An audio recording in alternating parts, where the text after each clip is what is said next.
And now for something completely different. This podcast was brought to you by Mr. Content Asia. For more info on how we can help you stand out, visit mrcontent.asia. That's mrcontent.asia. We bring brands alive. So hi and welcome to episode 2 of Under the Volcano with me, Nigel Simmons. And me, Ian Wallace. Mr. Wallace, welcome. How are you doing? All right? Yeah, all good, thank you. Coming up in this week's show, we've got Valentine's Day cancelled in Bali. You can still stay in Ahmed for £6 a night. And Kuta is, according to one tourist, the worst place in the world. But first, a word from our sponsor. We're sponsored, thank you to... Island Brewing. Island Brewing, yeah. They've got a new... light ale out, which we're sampling. It is interesting because it's only 3.5%. It's nice. That's a beautiful drop. That really is. Beautiful. Yeah, that's lovely. Mostly craft ales, and they are a craft beer company. They use real hops, and they've got I've been to their facilities. Absolutely amazing. They've got a great range of beers. Mostly, though, I find them too strong, you know. Yeah. I mean, you're looking at sometimes they go up to like 8%. I know. Which is mad. Yeah, especially when you go to ride your bike home. Well, there's that. But, I mean, you can only have one. Yes. And then you're absolutely shit-faced. I mean, back in the day, because as you know, if you tuned into last week, we were two blokes from Norfolk in England.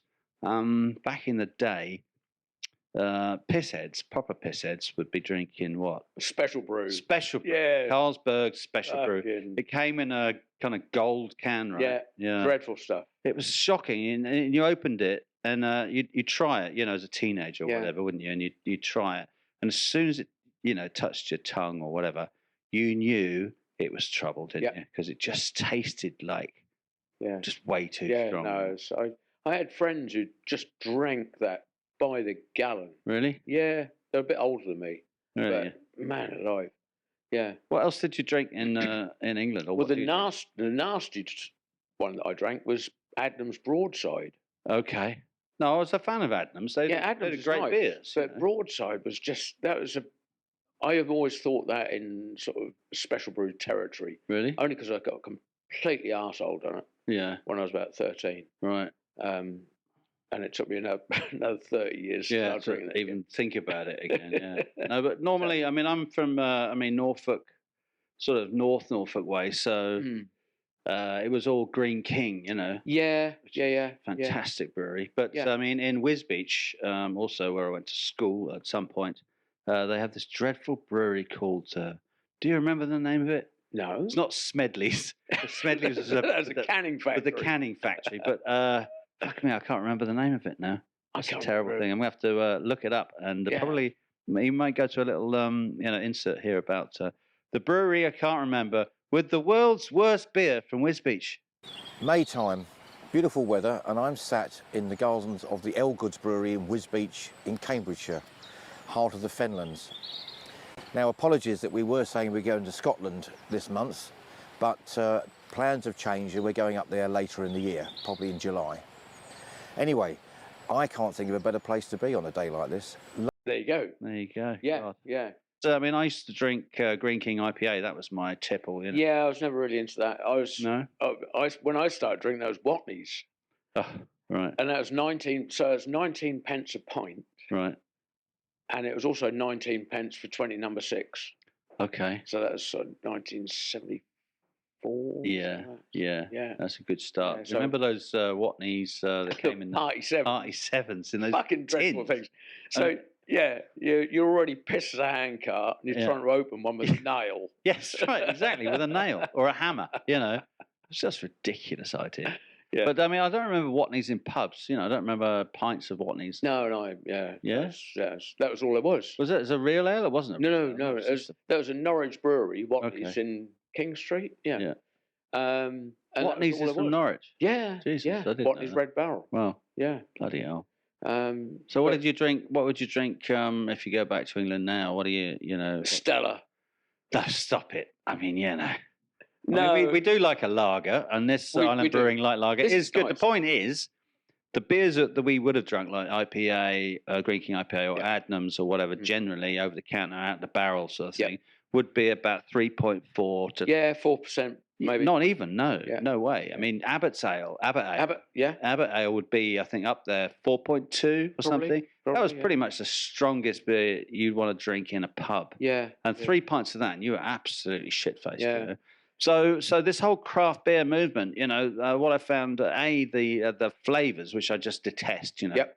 Flavoring beer should be, you know, whoever does that should be put up against the wall and shot. That's just terrible. Vanilla beer, no. Cherry beer. I know some people who love it. Shout out to Lee Stone. He loves his cherry beer. Right. Okay. You know, but I can't be going with it, and also can't be going with any beer that's over 5%. I think it's a ridiculous idea. Yeah. So something that's come in at 3.5%, which is it's a good session ale. You know, you can drink a whole bunch of cans and not get utterly, you know, paralytic. So I like the fact. Good job, Barnum Brewing. Yeah, thanks for sponsoring us. Yes, thank you. Very grateful. Yeah, much appreciated. Yeah. Anyway, enough about beer. Let's move on to our segment. Yes, this week from the Sun Weekly. This week, yes. This week from the Sun Weekly. So yes, the Sun Weekly. We love you, Sun Weekly, and there it is. Look at that. It's a proper publication. It's a proper publication, you know. Made from real paper. Real paper with real staples. And I mean, I love it. And it's just, it's mostly adverts. It's just, but it does have the occasional great story. And we're just going to browse through it. There's one story that caught my eye here, if I can find it. Yeah. There's a few, actually. There's one that's called Monkey Business. Oh, yeah. I read it. Yeah. Did you read it? Yeah. That was absolutely wonderful. I can't find it now. Where are you, boy? Where are you? Page 3. Here we go. Page 3 and there's a picture. Oh, there it is. There it is. Here we go. Look. Here we go.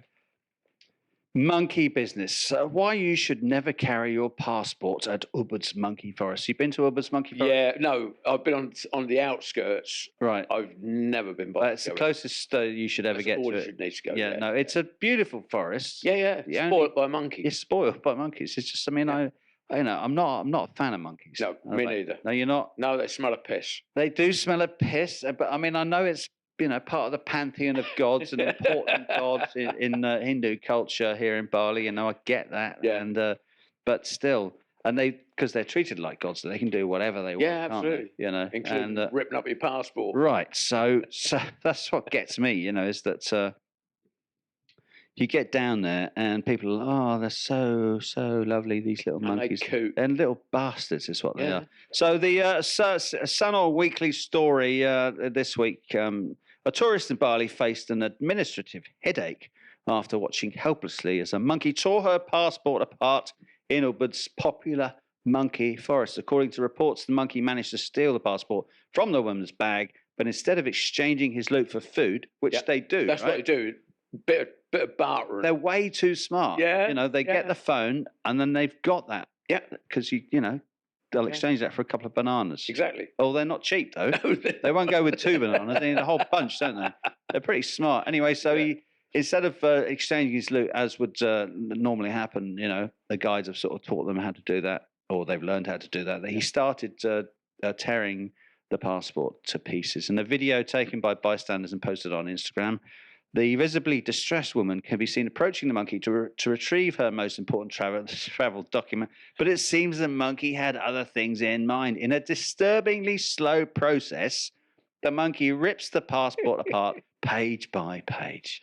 And bearing in mind that people have been refused entry at the airport here, right? If their passport has got the tiniest little nick in it, yeah. So no, she's stuffed. Those, I don't know. Yeah. I mean, if it was me, I'd be down at that. You know, I'm not going to Monkey Forest unless I've got like some kind of BB gun. Do you know what I mean? Yeah. Because they're not coming near me. No. And as soon as they see an attractive tourist, and like a female tourist as well, the male monkeys they're all over them. You know? Oh really? Oh, I didn't know. God, no, that's the thing. You know. Right. I mean, fair play, I'd say, to zoo animals. Yeah.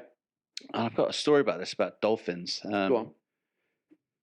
You know, so these monkeys, they recognise a nice pair of, you know,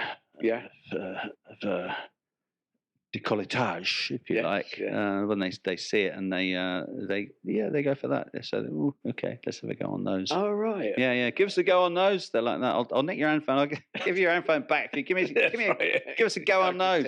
Anyway, so once I went to up north in Bali to a dolphin yes. park, and it was pretty sad. And it's thankfully closed now, and the two dolphins, which I knew well, have been taken out of that park and put into a gorgeous enclosure in the sea. And they've been rehabilitated. I think one was called Lavinia? Lavina. Lavina. Yeah, somewhere off the coast near Menjangan, I think. Yeah. And there's a wonderful girl who's been pioneering the sort of reintroduction of those dolphins from a dreadful tourist hotel. I mean, they were literally in the swimming pools, you know. So there was one adult male. Right. Was literally in a hotel swimming pool, you know, No. and had lived there for fucking decades. And then there were two younger males. It could have been a female in the big pool, and then there were two younger males in a pretty small pool. You know? And I think it was Rocco and Rambo or something. Yeah. Anyway, all they did all day long was, you know, sit around waiting to be fed and entertain tourists. So you could go and swim with the dolphins, which is actually a pretty special thing. But in the environment, it's not. It's an extremely sad thing. Anyway. Dolphins, if you get in the water with a couple of randy, basically teenage dolphins, and they don't really, not picky about what sex you are, you know, but they like the girls. I've seen things, man, in those pools when a young girl or a woman has got in. Really? Yeah. Have you ever seen a dolphin's cock? No. No. They're like it's like this pink carrot. It's sort of it's just like a carrot. It's about the size of a good Norfolk carrot. It's completely pink and it's sort of shaped like that, you know. And it pops out like you wouldn't believe. And they are just they're like a dog, you know, an embarrassing dog on heat at your house. When the old lipstick comes out. Yeah, when the priestess come around and is there some more tea, Vicar? The dog's like shagging his leg. Well, the dolphins were the same, you know. So wow.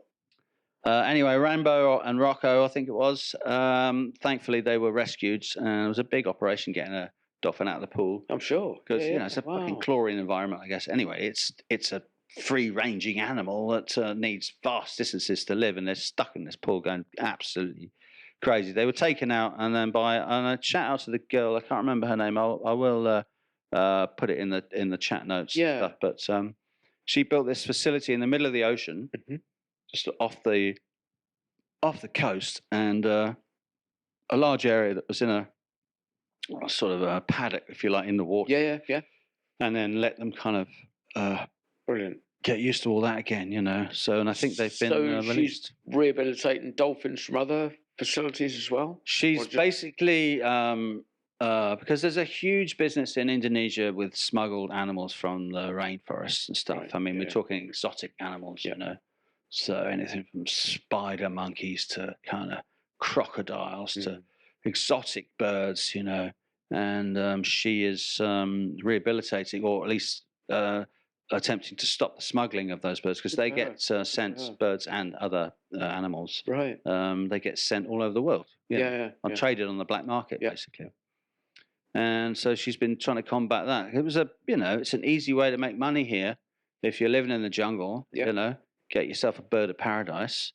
Yeah. And, you know, sell it for basically more money than you can ever earn. So the temptation is to do that. And there's been a few birds and other animals that have become nearly extinct because of it. Wow. That was the Bali starling. That was almost poached to death in in the west of Bali. So anyway, monkey business. Monkeys, yes, yeah. So I went up to a med, talking to monkeys. I went up to a med last weekend, and part of the journey where you're going up the mountain, I can't remember the actual area, but there's a lot of monkeys up there, and it just stinks of monkey piss. Yeah, for like several miles. Yeah, but I mean, I'm not sure I would know what monkey piss smells. Well, it smells like London Zoo did back in the old days. Ah, I see. Yeah. Okay, so you've experienced it before. I have. Right. I have. Yeah, it's horrible. Yeah. Horrible. Yeah. And then they're on the roads, aren't they? And, yeah, on the roads, looking at you. Yeah, looking at you with their little eyes. Yeah. Their little hands, that's what freaks me out. Their little hands, you know. No, they don't do it for me. They don't do it for me. Anyway, so the Sana Weekly, we love you. Yeah. Coming in at number 2 story this week from the Sana Weekly. We love this one also.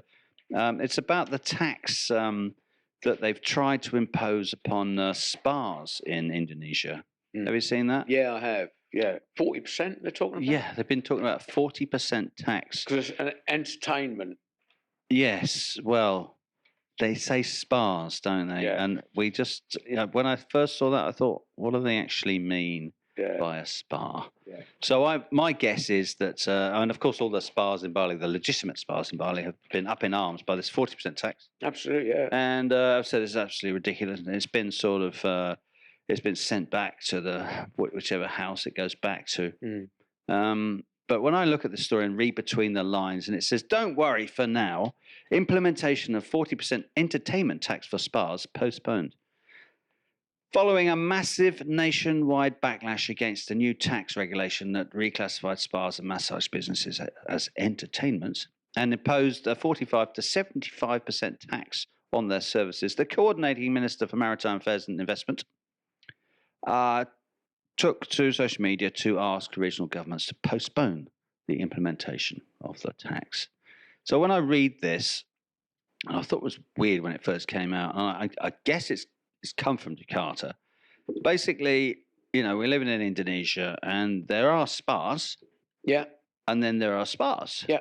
So every country in the world has got, its spas. Exactly. And I imagine this would be some sort of attempt to crack down on kind of karaoke lounges and happy ending places and that sort of stuff, So that's what they've tried to do is, but what sort of warped mind, I don't get, sits in Jakarta and thinks that there are too many of these places and therefore...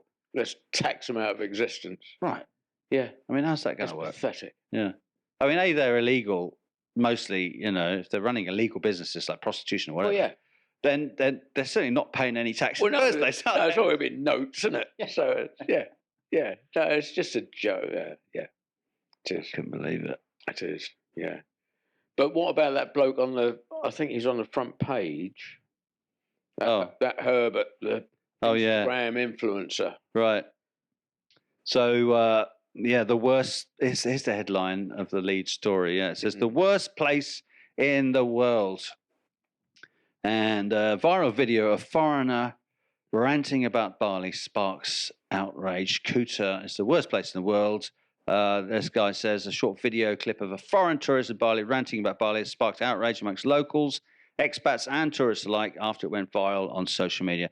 In the clip, which was watched over 1.7 million times, along with 5,000 comments, and it appears to have been recorded in Kuta, the man begins by saying, "Let me be honest, I think Kuta is He then tells the viewer that he left Bali after being in Ubud, which he said was okay. That's where I got suspect about this bloke. Yeah. He said Ubud was okay. I mean, I don't mind Ubud, but it isn't okay. No, it's not. As far as I'm concerned. Far from okay. It's far from okay. Yeah. It's like these days, it's always been, and I lived there for years, but it's always been, it's had its tribes, Yep. And it's mountain women. Yes. And who all wear purple. And it's yoga. Yeah. And it's had its master classes and it's had its cult guru people, and it's all gone a bit Russian these days and a bit funky. But he said Ubud was okay, so I immediately started to question his judgment anyway. And he then tells the viewer that he left Bali after being he went to Gili Trawangan. He said that was quite decent and chilled but expensive. I think that's a fair enough assessment. Before returning to Kuta. Why he came to Kuta, again, I don't know, but we love Kuta because it's old school, but he described it as the worst place in the world. An absolute carnage 24/7. Right. Because of the traffic. before adding that Ubud, which he had previously said was okay, is basically the same. So, I don't know. Fuck that guy. Yeah, You know? absolutely. And funnily enough, I saw one on Instagram yesterday, and that was some girl from the West Country in England talking with a really dodgy accent, with lip-filled lips. Right, yeah. That profile. Yeah, and just doing the same shit. Bali's this, Bali's that. There's all the traffic. No one stops on a zebra crossing. I thought, well, just fuck off back to Bristol. Well, yes, no one stops on that zebra crossing. But I mean, that is a thing. If you come from England, let's say, or even Norfolk, people. They stop. No, they stop. You've got to stop. They're polite. It's not polite. Yeah, it's the law. You've got to stop, right? Here, they just paint the stuff on the road, right? And then what gets me is the foreign tourists come over and think it's the same. They walk out. They walk out in the traffic, get run over. It's like, good night, thanks for playing. Honestly. Yeah. No, I think the people who have, in particular, this girl I saw yesterday, and this guy who's featured in the cinema, they've got their little moment of fame, haven't they? So they're dissing somewhere that everyone else likes for various reasons. Well, yeah. And I appreciate it's different to be here on holiday to living here like we fortunately do. But I think if you're here on holiday, you just make it what you want. Well, it's all social media, isn't it? So, traffic. Yeah, no, but that's the thing. Social media has just given everybody a platform. Yeah. That's it. So everyone's got an opinion, and then the person with the biggest the biggest opinion gets the most followers, right? There you go. And I guess that's being translated into free stays or money or whatever, selling clothes, yoga gear, and all that. But why the fuck can't... I don't know how to deal with the social media thing. I mean, you basically have to tune out, right? Mm-hmm. But you can't because, especially if you're in some kind of, media arena, you can't tune out of everything. No. It's just, not possible. But otherwise, what do? You just unfollow these people? You don't watch it? Yeah, just be selective. Selective. So. Yeah. So what else has been going on? Well, so we've also got Valentine's Day cancelled. Oh yeah. We did promo up in the beginning there. So Valentine's Day and Nyepi, which of course is the here Silent Day. Day of Silence, beautifully, and the night before is usually sort of a carnival with the ogoga, with the how would you call them, statues made of paper mache and wire and stuff, incredible things. That's all been cancelled. It's all cancelled because February the 14th, Valentine's Day, is going to be election day here in Indonesia. So generally on election day in Indonesia, the authorities sort of try to limit the risk of any kind of unsettling thing and try to kind of, keep it peaceful so everyone can go and vote and take the heat out of any kind of conflict and all that. So they've said that best not to have the Nyepi parades this year. Yeah, it's a great shame because obviously last year was the first time I'd experienced it. Yeah, what was your thoughts about it? Incredible. Incredible, just wonderful. Wonderful. What did you like about it? Just the spectacle, just the fact that everyone just came together. And and the lead up to that, going past various places, you're riding past on your bike and you see these incredible things being built. And then we went out into our local neighbourhood and just witnessed this thing of wonder. That's the thing to me. For me, the biggest thing is, everything you say, like seeing the oga being built in the weeks kind of leading up to it by the kids and stuff.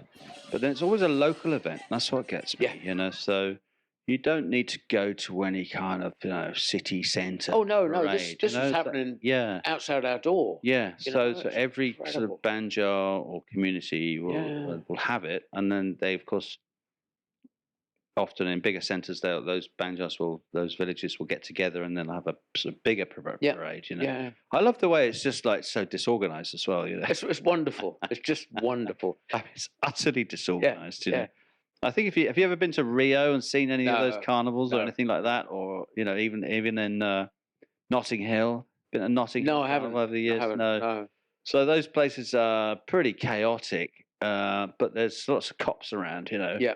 And while it's good atmosphere, I think in Indonesia, it's the beginning of the Balinese New Year, of course. Yes. You know, so the idea is, for those that don't know, that you make a lot of noise on the night before to scare away the evil spirits. Yep.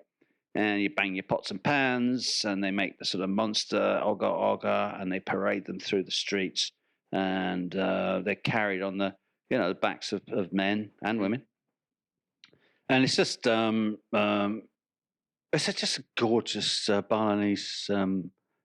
Balinese. I've lost my train of thought there. Well, yeah, from my experience, it was just a wonderful celebration.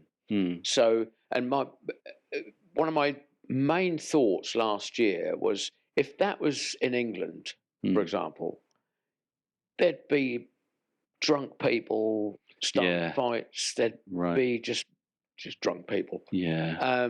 Just being idiots. Yeah. But here, you know, it's just all encompassing. So it's the little kids, you know, taking part, trying to carry these things and helping. And it was just a wonderful experience. Fantastic. I always go to the same little warung, and I've got to know the guy that owns it, and he only opens it really on sort of Nyepi Eve. Okay. And I go there and I sit there at the bench, and you know, it's only a tiny place, but you know, there must be. So there'll be like a teenage girl, then there'll be like a 50-year-old Javanese truck driver, then there'll be a Balinese farmer, then there'll be like a Jakarta or like a, you know, like royalty sort of there. And then there'll be like an English bloke. I mean, there might be a French bloke there, you know, all drinking warm beer. And smoking cigarettes, clove cigarettes, and watching the parade go by, you know. I know. And it's just disorganized. I mean, like, there's warm beer, for fuck's sake.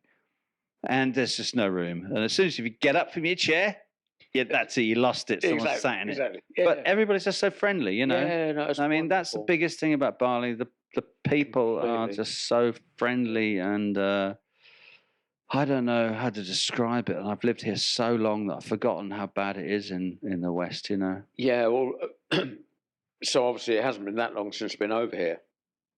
But I actually said to someone the other day that here you smile at someone and they smile back. Right. And I think that's almost like a metaphor for what happens here, how life is here. You know, it's wonderful. Yeah, because if you smile at somebody on the tube in London, you probably get a punch in the face. Yeah, well, you either get punched in the face or they call the cops. You know, think you're some kind of weirdo. Yeah. So best just to look at your phone. Anyway, so these the Nyepi maybe been cancelled this year, and Valentine's Day also has been cancelled, but I don't actually think it's been cancelled. It just happens to fall on the same day as Election Day, and so there may be there's basic curtailment of activities on Election Day. I think you'll still be able to tell your loved one how much you love them. Well, yes, I hope so. But maybe not have a big Valentine's Day party, which of course there will be a big Valentine's Day party in Canggu or something. Yeah. But we're just going to have a quick run through what's going on in the election, because there's often living in this place, in this paradise, you know, a lot of sort of boulets or expats are beautifully oblivious to what goes on in this country, and that's one of the good things that it's, like ignorance is bliss, right? Yeah, absolutely. So we've got basically our beautiful Mr. Jokowi, who's been in power for 2 terms now, and has done I think an amazing job. Not that we're going to get political here, but he's done an amazing job. A couple of things have come in based on the back of better sort of tax laws, so they've rounded up more people, got more people, businesses paying tax. And they've got this BPJS thing, which just puts the NHS to shame. Absolutely. I mean, I have it. It cost me like 10 quid a month or something. Yeah. And I see beautifully, professional doctors in a great system, and everything is free. I know. It's wonderful. Madness. Wonderful. It's so brilliant. So that long may that run, but Jokowi's done a great job. But interestingly, this year we've got again Mr. Prabowo. He's run a couple of times in the last 10, 15 years, and famously, and we've got Mr. Anies Baswedan and one of these three guys, and of course Ganjar, is so one of these three guys, and they're all men, is going to be the next president because Jokowi's done with his 2 terms, and you can't run more than twice here. So Prabowo's, as I said, he's currently the defense minister of Indonesia. Yep. And he stood before 2014. He contested the election, sort of a bit like Trump, or whatever, not quite like Trump. He contested the election, and anyway, he ended up being brought into Jokowi's cabinet, so he became defense minister. So the way the politics seems to go here is that it's sort of inclusive. There has to be a deal that's done, because it's 300 million people. You've sort of only got 2 or 3 camps. You've got your Megawati's kind of Putri, Sukarno, is the original founding father kind of daughter, and her PDE party, and then you've got this sort of the old Golkar party, which had been Suharto, So it's going to be interesting. I think that what I love about this sort of consensual politics is that it isn't as polarizing as what's going on in the West in terms of popular kind of stuff, populist movement, because there is a sense of inclusion in that no one person seems to have absolute power. Yeah. Which is good, I think, in this day and age. Yes, it is quite progressive. Yes. So they've got also, but interestingly, and this is an example of it, I think. So Mr. Prabowo, his running mate is Gibran, who is the son of the current president. Yes. So the son of the current president isn't campaigning with his father's party. Sure. Which I find sort of interesting in this day in this country. Given that it's often in a heritage and legacy and lineage, but he's the Gibran is the he's the mayor of Surakarta, a city in central Java, and so him and Prabowo are looking pretty strong, and they are going up against Ganjar, who Ganjar Pranowo Maaf and Mahfud, and they're from the PDE, which is from Megawati's party, right? From the Sukarno camp. Famously, Bali is a big PDE base, and you'll see the red flags go up. Right. So yeah. They love their flags. They do. Yeah. They do. And they do them so well, man. There's some of the villages when the wind gets up, they make a good big flag, don't they? Yeah, they do. We've got some huge ones down the bottom of on the bypass. I don't know how many square meters they are, but they're vast. They're ludicrously vast, aren't they? And they also, like during the World Cup or whatever, you'll see the German flag out there. People have their countries they support here. Nice. Yeah, and they'll just fly the massive flag. Yeah. So just to finish up on this electoral thing, so Ganjar Ganjar and Prabowo basically in the race. But there's a third dark horse, Anis, and he's more of a it's more pro-Islam, I think you'd say, and he was the guy that replaced Ahok as the governor of Jakarta, and Ahok famously was sort of booted out for whatever reason, and you can go into that if you want to look that up. Ahok was replaced by Anis, who's more of a pro-Islamist chap. Yeah. And so we'll see. It's a 3-horse race. It's on Valentine's Day. People will be job loss, as they say. We'll be voting, and everything needs to be quiet for that to happen.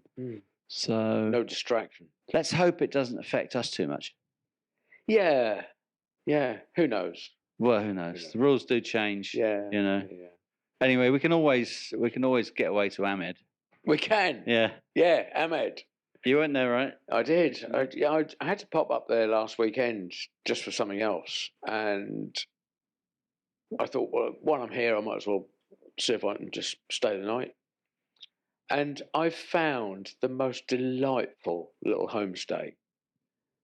30 seconds from the beach, a minute if you're walking really slowly. And it was £6 for the night. £6. £6. And so you got a lovely big room with mosquito nets and stuff, and big bed, a bathroom with hot water shower as well, which is sometimes a bit of a novelty, and a little kitchen. Oh, you know, for £6, and the most delightful lady that owned it. Including breakfast? Yes, including breakfast. Jesus, what was breakfast?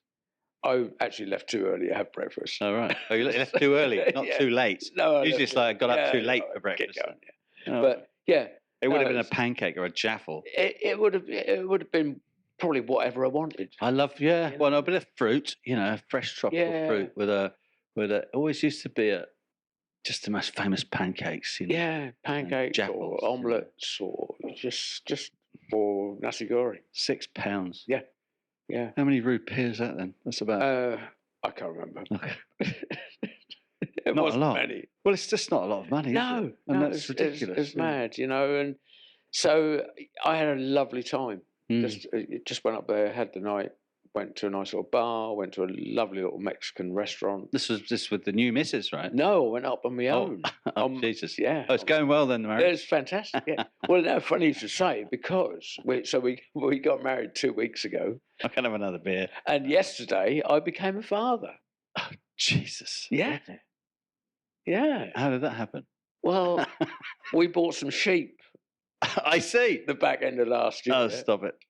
And one of our ewes had a lamb yesterday. So we now have a child between us. Sorry, I'm confused. Yeah. We bought some sheep last year. No, you literally bought some sheep. Bought some sheep last You and your wife? Yes.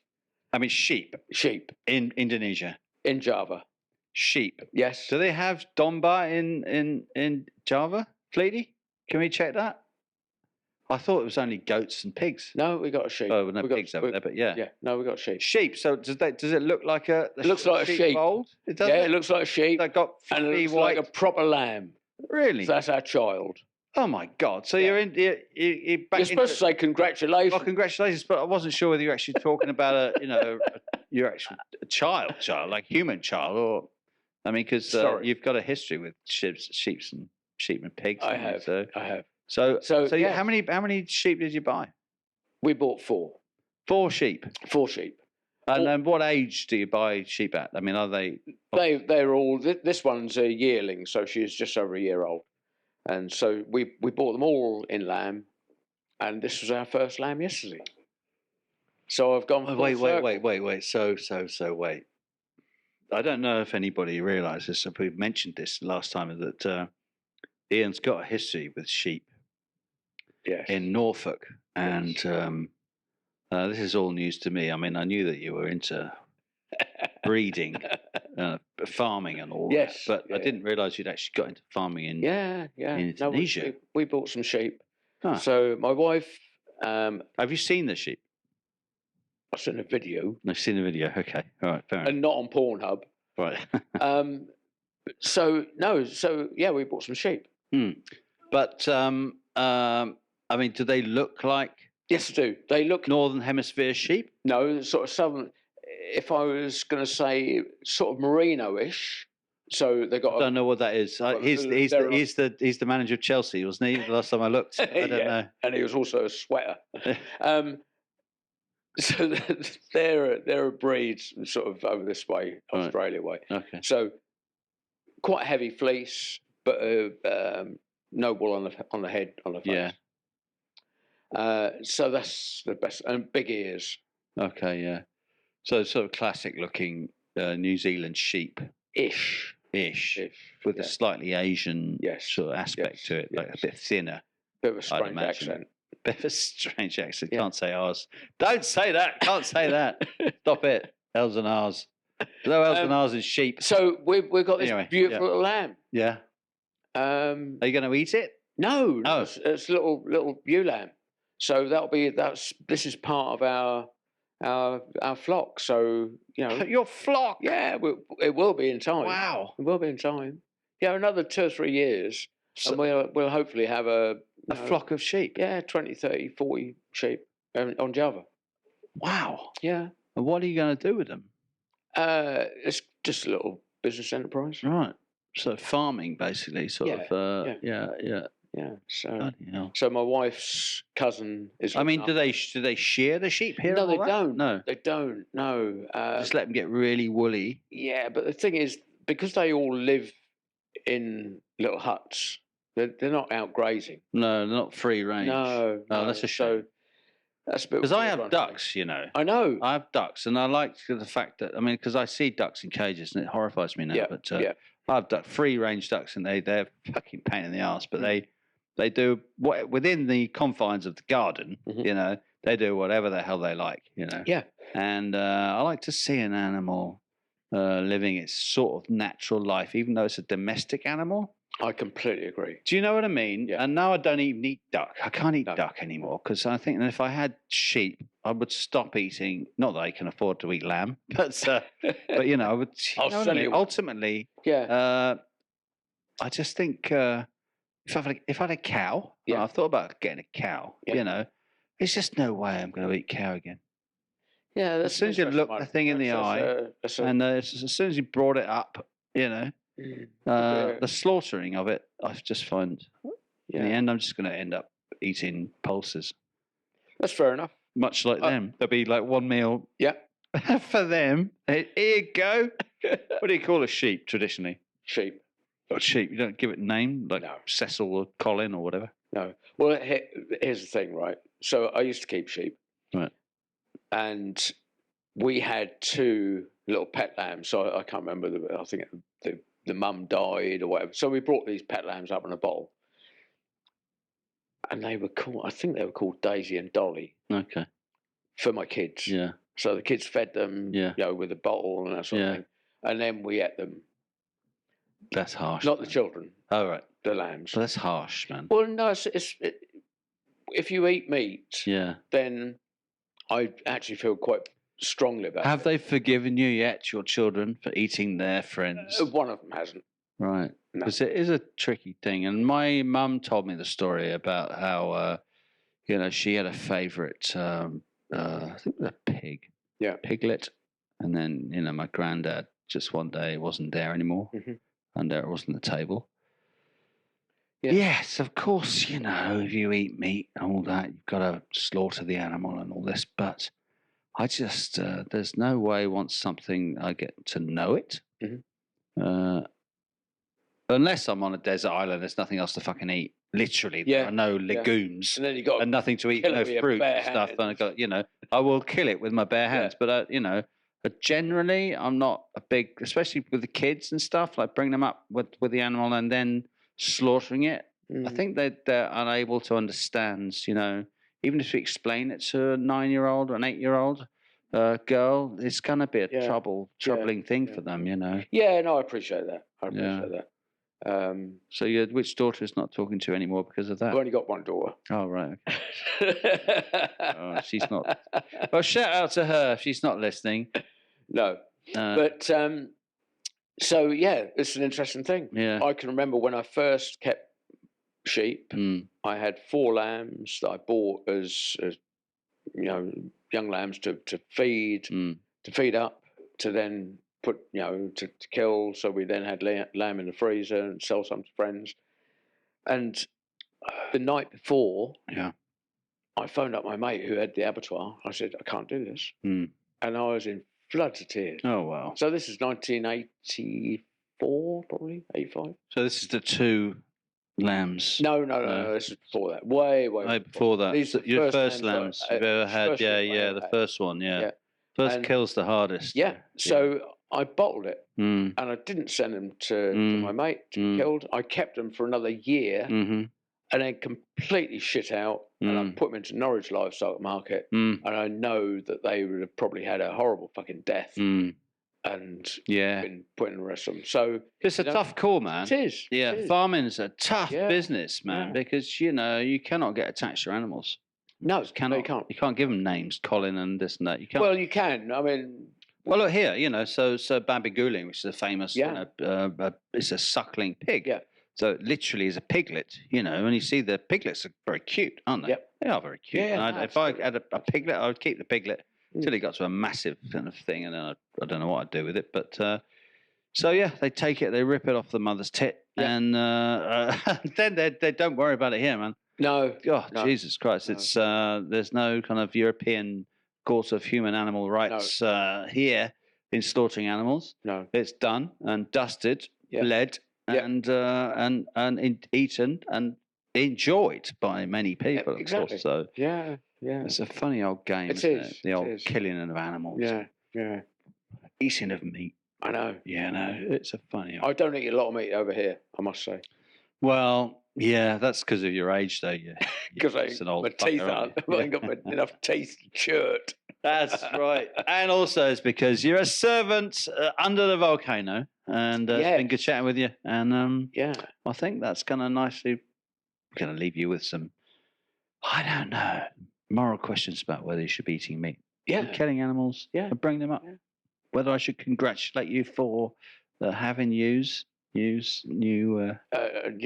family. Yeah, new family. Are they family? Well, they're not, are they really? If you're going to eat them. Well, they could be. But I'd eat my son. Stop it. Archie? Yeah. He didn't mean you. Anyway, thanks for tuning in. Bye-bye. How about you?